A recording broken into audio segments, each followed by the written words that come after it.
paz do Senhor, aqui é o professor Marco Faleiro. Você está no curso de liderança, que é uma parceria da sua igreja com a Logos Ensino Superior de Teologia. Nós estamos na disciplina Introdução à Teologia. Você está agora na 5ª aula, então você já teve a oportunidade de ver 4 aulas.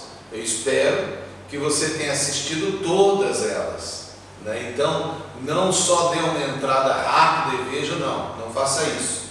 Veja a aula, se for necessário, repita, veja mais uma vez. Você também tem agora o seu fascículo.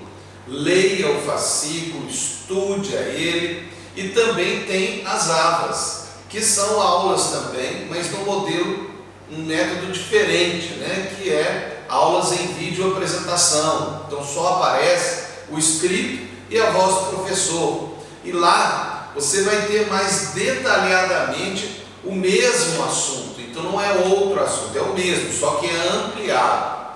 Agora, nós também estamos agora na aula dupla 3, porque nós também dividimos em aulas duplas, né? Então essa seria a aula dupla 3. É parte do segundo encontro, né? Quando é presencial. E nesta agora, nós teremos a aula dupla 3 e a aula dupla 4. A aula dupla 3, que é a que você começa a ver agora, é a aula 5 e a aula 6. Então você está agora na 5ª aula, que é a 5ª vara. Bom, é bom você ouvir um pouco disso para você estar aprendendo a metodologia EAD que a Logos adota aqui no curso de liderança. Agora, neste encontro, que são essas 2 aulas duplas, a 3 e 4, né? Ou a aula 5, 6, 7, 8, você vai agora nós vamos falar um pouco mais acerca deste livro, que é este livro transformador, este livro que é a base da nossa fé, a Bíblia Sagrada. É maravilhoso podermos ter esse livro em nossa mão e podemos abri-lo, ler. Nem todos têm essa oportunidade, não sei se você sabe disso, mas nós vamos falar um pouco mais acerca deste livro. Na verdade, não é exatamente o livro que tem poder, porque isso daqui é apenas um livro, né? O que dá poder são as palavras contidas nesse livro, porque é a palavra de Deus, e a palavra de Deus é que nos muda. Nós sabemos que muitas pessoas, até mesmo dentro da igreja, são animistas, acreditam que ao pegar esse livro, o poder está aqui no livro, como se tivesse um poder emanando aqui. Uau, que poder! Não, isso aqui não tem poder. Se você não tiver fé, se você não tiver um relacionamento com Deus, isso daqui não vai transformar a sua vida. O que transforma a sua vida não é pegar a Bíblia e colocar na frente da casa aberta no Salmo 23, como se isso emanasse poder. Não, o poder está na fé. E nós vamos então falar sobre a Bíblia Sagrada, a palavra de Deus, essa palavra que entra em nós e transforma as nossas vidas. Nós vamos aprender um pouco mais sobre isso, e eu quero, claro que nós já iniciamos, né, já estamos aí com quase 4 minutos conversando com você, mas o fato é que eu quero fazer mais uma vez essa pergunta: quem é o teólogo? Eu acredito que com as aulas anteriores tenha sido quebrado, né? Aquele preconceito, aquela mensagem errada sobre a teologia. Quer dizer, você agora já entende o que é teologia, né? Então você não está mais ignorante acerca do assunto. Você sabe que teologia nada mais é do que tudo que a igreja construiu ao estudar a Bíblia Sagrada. É óbvio que nós estamos falando de teologia cristã. No mundo se fala de teologia como algo relacionado com todas as religiões, mas nós sabemos que, inclusive, que quem criou esse termo e quem realmente construiu a ideia da teologia foi a igreja, que é o quê? O corpo de Cristo, né? Então, Jesus deu o nome para nós de igreja, que significa assembleia, né? Então, a pergunta é: quem é o teólogo? Bom, o teólogo, ele é nada mais do que eu e você, ou seja, quem estuda a Bíblia, porque a base da teologia cristã é uma teologia bíblica. Nós não construímos teologia fora da Bíblia Sagrada, nós não construímos teologia baseadas em revelações, sonhos, visões. Não. Veja, nós sabemos, e nós que somos pentecostais, que Deus envia sonhos, revelações, profecias, visões, mas todas elas têm que estar de acordo com a Bíblia Sagrada. A Bíblia até fala que se um anjo descer do céu e trouxer qualquer informação, revelação, que seja contrária àquela que já nos foi revelada, que através da Bíblia, esse deve ser anátema, ser maldito, que coisa terrível, isso é muito sério. Por quê? Porque toda a revelação já nos foi dada pelo Senhor Deus através dos seus escritos, que estão aqui na Bíblia Sagrada. Eu fiz questão de deixar a Bíblia aqui ao lado para chamar a atenção a esta informação importante que eu estou a dar a você. Ela é a base da nossa teologia. O quê? A Bíblia Sagrada. Ela é, portanto, uma teologia bíblica. Então, se alguém falar assim: que teologia você estuda? Eu estudo a teologia bíblica, que é uma teologia cristã. Mas eu também queria falar para você que existe também o reconhecimento institucional da teologia. Para isso, existem cursos que têm diploma, que têm certificado. Nós aqui, por exemplo, teremos certificado, não teremos diploma, porque não estamos a graduar em teologia, né? Aqui é um curso de introdução à teologia, todas as 14 disciplinas que vocês terão, talvez tenham em algum momento alguma disciplina complementar a mais, tudo depende do acordo do seu tutor junto com a sua liderança, mas eu preciso de ter um certificado, preciso de ter uma credencial? Não, não precisa. Agora, é bom? É bom. Por quê? Porque é uma ferramenta que você pode usar no seu ministério para a glória de Deus. Eu quero então deixar para você também a questão dessa ideia de carta de recomendação. Por quê? Porque uma carta de recomendação, por exemplo, o apóstolo Paulo mostra que ele, quando estava ainda a fazer algo, o sumo sacerdote lhes deu cartas de recomendação. Quer dizer, então isso é algo que nós utilizamos como uma ferramenta para a glória de Deus. E no caso de Angola, nós sabemos da lei angolana, que, segundo a lei de liberdade religiosa, agora existe aquilo que exige, aquilo que é chamado de ministro de culto. Ele tem que ter um curso de teologia e bíblica, né? Então, é importante porque é obrigatório. Eu não sei exatamente, nós não sabemos, nem como academia, nem as igrejas ainda sabem, nós estamos aqui no ano de 2020, como será aqui em Angola. Mas nós temos que estar preparados. Então, se você tem uma credencial, né, com um certificado, um diploma, né, pode ser até que no futuro se exija teologia superior, né, isso é só para você estar preparado. Então, eu queria falar isso também, porque isso é importante, né, quando você está a fazer um curso bíblico, né, que é o nosso caso aqui. No entanto, é um curso bíblico com introdução à teologia, né? Então não é só uma abordagem devocional, um estudo assim, apenas daquilo que está aqui escrito, mas daquilo que nos é dado, nisso que nós chamamos de teologia, para ampliar o entendimento das Escrituras Sagradas. Mas aqui mesmo você terá o seu certificado, mas é bom lembrar que você não faz um curso, você não está fazendo agora esse curso só para poder mostrar para a liderança da sua igreja que você estudou. Não, você está fazendo isso porque o Espírito Santo de Deus te orientou a estar aqui e para poder o quê? Crescer espiritualmente. O maior objetivo não é certificado, não é diploma, não é fazer um culto e ter uma bela bata e algo assim que vai impressionar os outros.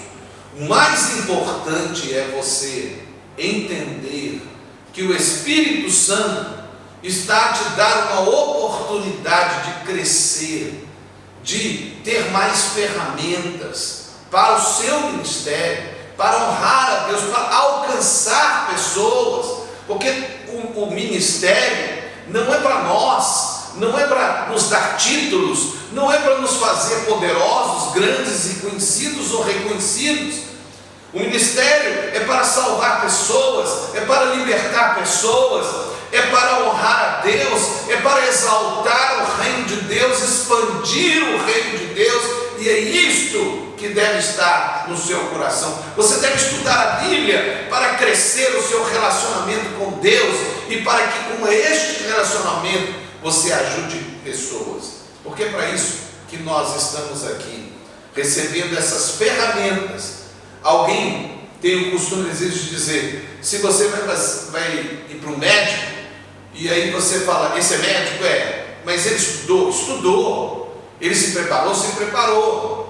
Você não iria no médico se ele não tivesse um diploma, ou se ele não fosse formado, se ele não tivesse estudado. Você teria que pelo menos saber, será que ele sabe o que ele está a falar? Mas muitas vezes nós que estamos na liderança da igreja, nós não nos preparamos, nós não conhecemos a Bíblia, nós não gastamos tempo no estudo da palavra de Deus, e é óbvio, com oração, com jejum, não buscamos o que Deus está. Por exemplo, você vai pregar e você, ou vai dar uma palavra, você não gasta tempo orando, meditando, estudando o que você vai falar. Não, você tem que estudar o que vai falar. Mas eu dependo do Espírito. Sim, você depende do Espírito, mas o Espírito pode te falar antes de você ir. Agora, quando você for e lá chegar, se o Espírito Santo quiser mudar tudo, ele muda, porque ele é Deus. Mas você deve estar preparado, como diz a palavra de Deus, esse como eu assim falei, né, um obreiro preparado que sabe manusear a palavra de Deus, né? Então fique firme com isso, guarde isso no seu coração e vamos seguir em frente, né? Porque eu, quando digo tudo isso, eu não quero com isso ser aquele que está a entrar no grupo dos que querem profissionalizar o ensino religioso. Na verdade, eu até sou daqueles que preferiria que isso não acontecesse na igreja. Eu sei que alguns de nós querem profissionalizar o pastorado, mas eu preferiria que não, porque eu sei que acima de tudo, isto é um dom de Deus, um dom que Deus coloca para a igreja, e muitas vezes até alguns começam até a achar que é profissão mesmo. É profissão sim, no sentido de trabalhar, de executar algo, mas não é simplesmente algo que eu faço por causa da motivação financeira. Não, isso nunca pode ser algo que está em nosso coração. O ministério, ele é um dom de Deus, seja ele o pastorado, seja ele qualquer função de liderança, é um dom de Deus. É Deus quem chama, é Deus quem coloca os dons por cima desta pessoa. Então, e a igreja? A igreja reconhece, a igreja percebe quando a pessoa está a trabalhar que ela é um dom de Deus, que ela foi chamada para aquilo, porque os talentos estão ali. Aí você pode perguntar, mas como então, pastor, eu vou saber o meu dom? Trabalhando. Você trabalha e as pessoas vão perceber o seu dom. A sua liderança vai perceber o dom que está em você. Aqui entra então as instituições de ensino, né, de cursos, seja eles bíblicos, né, teológicos da igreja, porque é o ambiente do preparo. Você tem que ser preparado, mas nada que seja biblicamente obrigatório, né? Quer dizer, a Bíblia não fala tem que ter uma instituição de ensino. Não, não é isso. A Bíblia não fala exatamente isso. Mas há bases bíblicas. E eu quero deixar essas bases bíblicas para você, para qualquer curso de preparo de liderança que você tenha. Se você tem a Bíblia Sagrada, você vai conhecer o que eu vou falar aqui, que são algumas bases bíblicas. A primeira está no Velho Testamento, é chamada Escola dos Profetas. No Velho Testamento, nós encontramos o ministério de Deus na igreja, que seria Israel, o povo de Deus, no Velho Testamento. Nós encontramos um grupo de ministros que começaram a preparar os seus líderes através daquilo que foi chamado Escola de Profetas. Nós achamos ali Elias, achamos Eliseu, achamos outros profetas, que inclusive tinham até uma casa mesmo, uma casa separada. Eles se reuniam lá, os profetas e os filhos dos profetas moravam nesse lugar, eram preparados, tinham escola mesmo, tinham preparo. Então, nós vemos já no Velho Testamento uma base para o que nós fazemos. Então, nós não fazemos nada sem a Bíblia nos orientar ou nos permitir, ou pelo menos sem ela não nos proibir. Então, veja, nós temos no Velho Testamento a escola dos profetas. No Novo Testamento, nós já encontramos outra realidade, é a realidade do Senhor Jesus. Quando o Senhor Jesus, ele chamou 12 apóstolos, nós encontramos o Senhor Jesus gastando 3 anos e meio com esses apóstolos para prepará-los. É interessante que a maioria deles não sabia ler nem escrever. Jesus é um caso especial, porque apesar dele ter crescido numa cidade pequena, tendo sido de uma família muito humilde, filho de um carpinteiro, provavelmente também um carpinteiro, nós vemos ali ele sendo chamado de rabi. Ele sabia ler e escrever, porque chamaram ele para ler na sinagoga da cidade dele, que é Nazaré.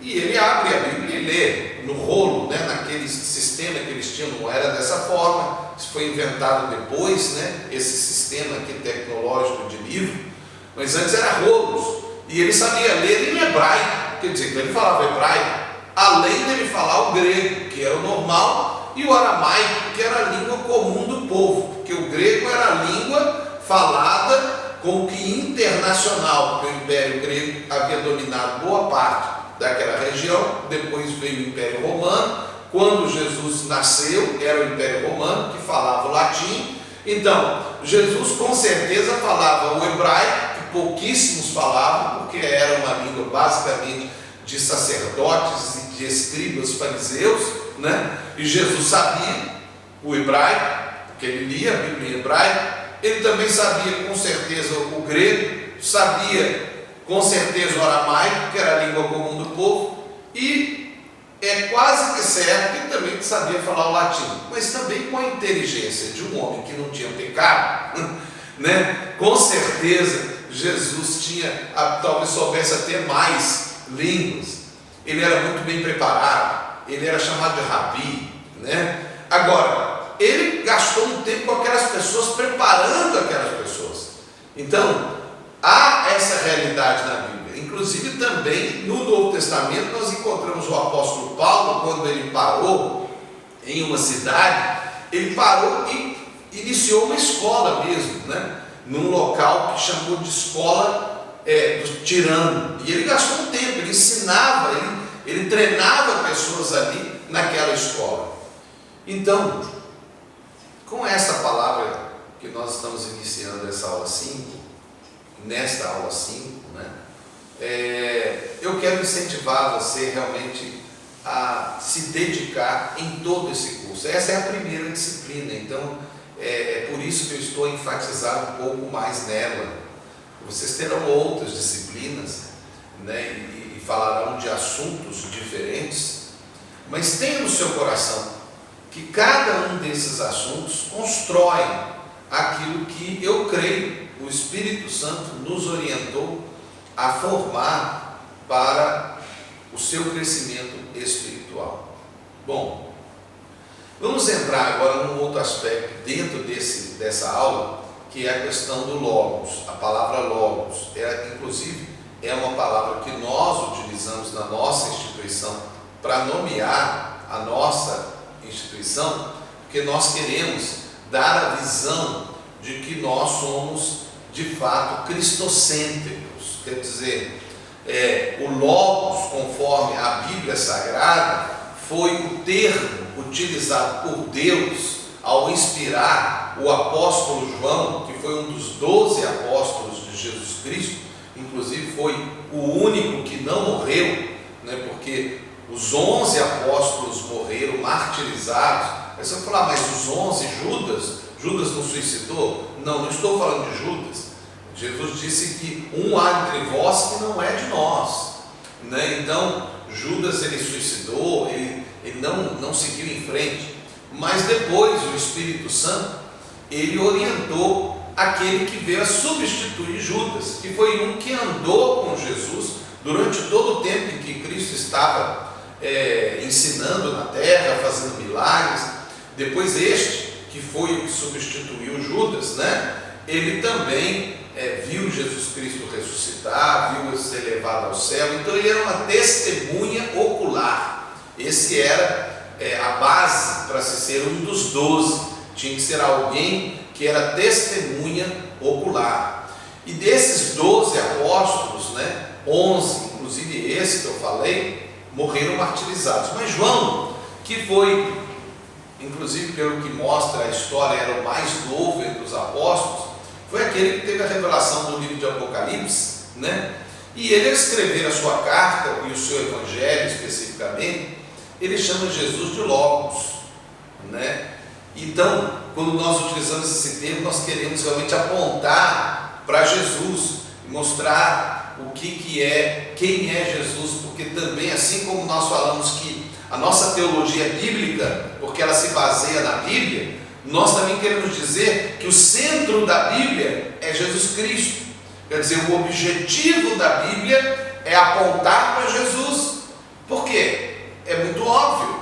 O que Jesus disse? Eu sou o caminho, a verdade e a vida. Então, todo caminho, toda verdade e toda vida está em Jesus. E ele disse: ninguém vem ao Pai se não for por mim. Então, qual que é o objetivo da Bíblia? Não é nos levar para Deus, e não há possibilidade de nós criarmos um verdadeiro relacionamento com Deus, ou seja, nós não compreenderemos quem é Deus sem Jesus Cristo. É aquilo que nós já comentamos rapidamente, mas entender a Trindade é algo basicamente impossível sem Jesus. No Velho Testamento, eles olhavam para Deus e falavam, é o Shema, né? Há um só Deus. Falar que existia uma trindade era algo assim inimaginável para qualquer teólogo do Velho Testamento, para um rabino, para um fariseu. Isso era uma loucura.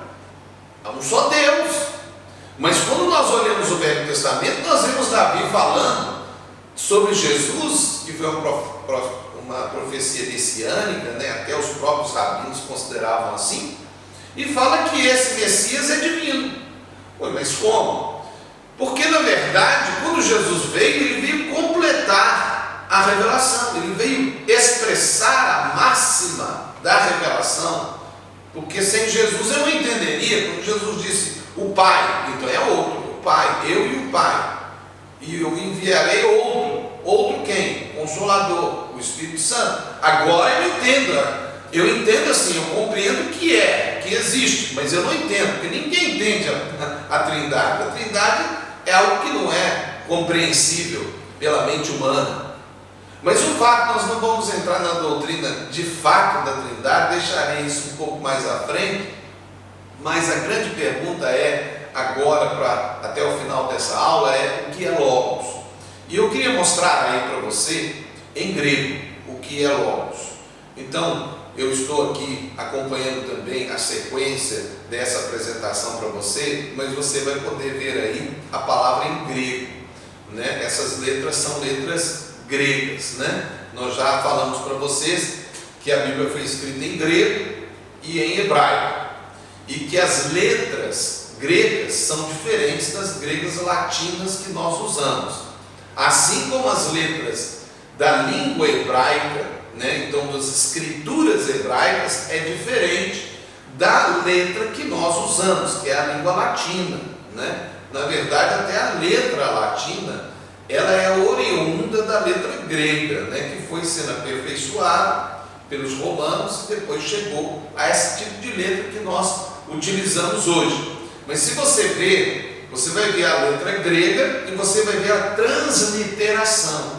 A transliteração é transformar a letra de uma outra língua, que é uma letra que não é a letra latina, para a letra latina, porque aí nós conseguimos ler. Por exemplo, se você pegar aquele escrito chinês, eles têm aqueles desenhos, né? Se você pegar o escrito egípcio, ele já tem um outro estilo de escrita, inclusive com um significado diferente para as letras, ou os desenhos, ou melhor, os símbolos, né?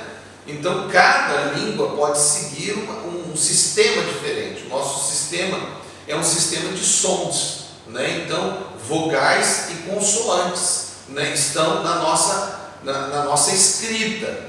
Já, por exemplo, nos egípcios, a cada uma daqueles desenhos é uma palavra, às vezes pode ser até uma frase, certo? Se você for ver, por exemplo, entre os babilônicos, você vai ver a escrita cuneiforme, que são só uns risquinhos, né?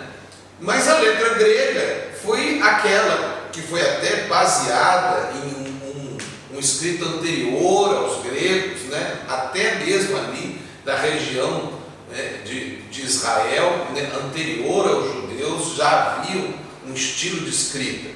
Mas isso é importante você conhecer, mais uma informação para você. Mas o fato é que você esteve a ver aí a palavra em grego e a transliteração para você entender a palavra logos. Agora, o que é logos? Logos é palavra. Então, o substantivo logos do grego é em português, que é a nossa língua, ou pelo menos é a língua oficial aqui em Angola, é palavra.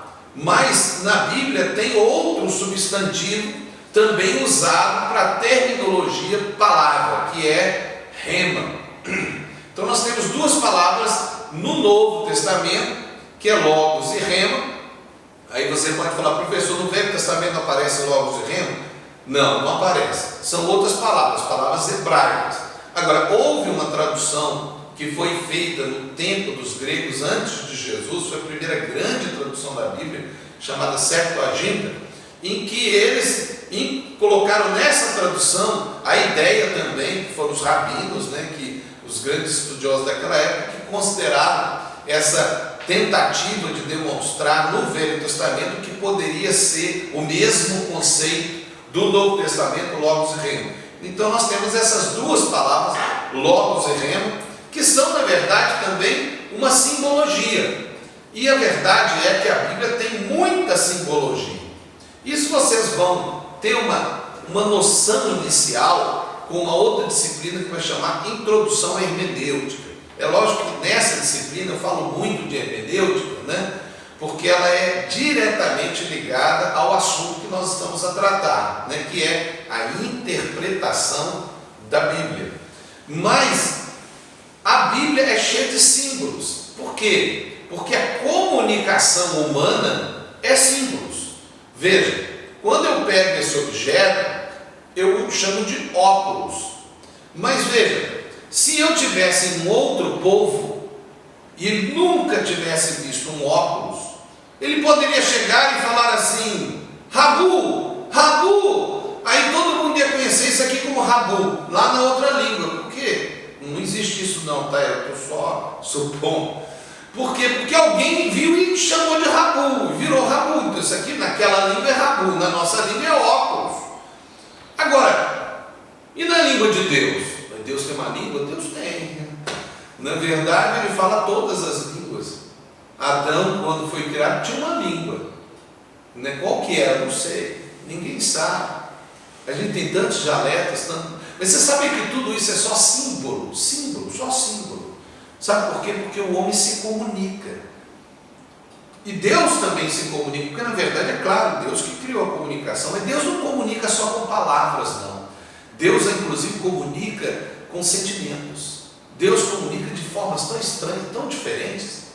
De repente você está ali e você fala assim, senti, Deus falou comigo. O que ele falou? Não sei, mas eu sei que ele falou. O que ele falou? Não sei, estou sentindo que Deus falou comigo. Então Deus fala de formas diferentes, Ele usa símbolos. Um desses símbolos é isso daqui, ó. Escrita. Escrita é só símbolo da palavra de Deus, porque a palavra de Deus é muito mais profunda até mesmo do que as palavras que aqui estão. Na verdade, quando eu leio uma palavra, eu às vezes percebo que existe muito mais comunicação que Deus está querendo falar comigo. Isso eu chamo de rema. Na verdade, é por isso que Deus fez essa distinção entre logos e rema, porque o logos é o conhecimento, é todo conhecimento. Jesus é tudo, o logos de Deus é todo conhecimento. O rema é quando aquela palavra, aquele símbolo vira vida na minha vida, quando é transformado. Então a Bíblia é cheia de símbolos, né? E nós temos que aprender esses símbolos para entender a comunicação de Deus. Para isso vocês terão uma introdução à hermenêutica, e quem quiser se aprofundar terá que fazer realmente o estudo de hermenêutica. Na Logos, no ensino superior, nós temos a hermenêutica básica, com o estudo das regras, e depois nós temos, mas isso é um ambiente mais para a licenciatura, né? A hermenêutica avançada, em que a gente entra no âmbito também da filosofia. Mas vou dar um outro exemplo para você. Por exemplo, a questão do amor. No grego, vocês têm três palavras, nós temos três palavras: agape, filéu e eros. Três palavras que aparecem na Bíblia, apesar de que a palavra mais utilizada é o agape. As três palavras significam amor, mas elas têm um significado de amor de uma forma geral. O sentido de fato do que é cada uma dessas palavras tem um sentido específico, porque agape significa o amor de Deus. É um amor que provém de Deus. Esse é o agape. O filéu é aquilo que em português nós poderíamos chamar de gostar. É um amor, mas é um amor humano. É um amor que é algo de ligação, de amizade. Por exemplo, é aquilo que uma mãe tem pelo filho, o filho tem pelos pais, né? É o amor que um homem tem por uma mulher. É um filéu, é um amor humano, é um amor de gostar, porque o amor de Deus, ele vai além de ter contato. O filéu tem a ver com ter retorno. O amor é dar. Deus nos ama e Ele não espera que nós o amemos para que Ele nos ame. Deus já nos ama. Mesmo que nós o odiemos, Ele vai continuar a nos amar, porque Deus é agape, ou seja, Deus é amor. Amor de Deus é dar. Eu não preciso de receber nada para amar. E isso só acontece na vida de um cristão. Sabia? Só acontece na vida do cristão, porque Deus ama através de nós. Agape é algo que só acontece quando Deus, através de nós, ama os outros. Olha que coisa interessante. Eu entrei no ambiente do estudo da Bíblia através das suas simbologias, especificamente falando de palavras, com uma grande simbologia utilizada por Deus para nos revelar quem Ele é. Filéu, eu falei, tem o eros. O eros é outro amor que está na Bíblia e é um fato. Esse já é o amor físico, o amor que o homem tem pela mulher, né? Aquele desejo que o homem tem, que a mulher tem pelo homem, isso é eros. Daí vem até o termo, a terminologia, por exemplo, erótico, né? Tem a ver com o termo da palavra grega eros. Então veja, vou dar outros exemplos para você. Eu acho que é bom a gente entrar um pouquinho dentro dessa simbologia. Cheio. Cheio, por exemplo, tem duas palavras em grego, plesso e plero. Um significa ser cheio de dentro para fora. O outro é ser cheio de fora para dentro. Se você fizer um estudo bíblico sobre isso e procurar plesso e plero, você vai ver quando é que você é cheio de dentro para fora. Então é algo que você tem e sai. O outro é algo que vem de fora para dentro. Isso acontece conosco, por exemplo, somos pentecostais, a gente tem essa expectativa muito forte, porque existem pessoas que andam com Deus e que são cheias do Espírito Santo. Essas pessoas têm caráter, essas pessoas oram, leem a Bíblia, elas gastam tempo com Deus, elas são cheias de dentro para fora, elas transbordam. Agora tem outras pessoas, ou tem momentos na nossa vida, em que nós temos um enchimento de fora para dentro. É quando nós não, vamos dizer assim, não é porque nós somos cheios, mas naquele momento nós nos colocamos na mão de Deus e Deus nos enche para fazer aquilo que Ele deseja fazer. Isso inclusive resolve o problema às vezes de alguém que você conhece, que não anda muito com Deus, que faz até um monte de coisa errada, mas que é uma pessoa extremamente disponível para Deus. E aí de repente ela vai no púlpito e prega, e Deus enche ela, e ela fala, e pessoas puras são curadas, são transformadas, salvas. Aí quando você vai na casa dela, você fala, mas peraí, essa pessoa é aquela pessoa que estava no púlpito? O que é isso? Mas ela não estava cheia assim, porque foi cheia de fora para dentro. Porque ser cheia de dentro para fora, dentro de casa também é cheio do Espírito Santo. É no púlpito, é na casa, é na escola, é no trabalho, é andando conduzindo no carro, no táxi, aonde ele estiver, é cheio do Espírito Santo. Aí, está vendo? Palavras bíblicas que nos trazem revelação dessa grande simbologia que a Bíblia pode nos trazer. São tantas formas da Bíblia falar. Olha que eu só comecei a usar palavras para revelar tudo que a Bíblia diz. É só estudar isso daqui, gasta tempo, mas você precisa ter conhecimento. Se eu não tivesse conhecimento do grego, um pouquinho que eu tenho, eu sou professor de grego, mas se eu não tivesse um pouquinho de conhecimento, eu não poderia falar isso para você. Agora hoje, graças a Deus, muitos de vocês, mesmo sem estudar o grego, podem fazer isso, porque teve gente que gastou tempo a vida toda aprendendo para escrever livros, para dar esse material. Hoje você pode abrir na internet, você pode pegar livros, está tudo lá falando sobre isso. Conhecimento. Há tantas formas de Deus falar na Bíblia. E nós, pentecostais, nós somos assim. Nós buscamos, na verdade nós somos aquilo que a gente chama de alegóricos. Isso é uma realidade. Na verdade, na igreja, nós temos duas grandes escolas históricas. Essas escolas são a escola de Alexandria e a escola de Antioquia. Alexandria era lá do Egito, era uma escola mais alegórica. Os pais da igreja com origens, eles eram bem alegóricos. E nós tínhamos também a escola de Antioquia, que era outra cidade, né, que era também uma grande escola do cristianismo, né, ali na Síria.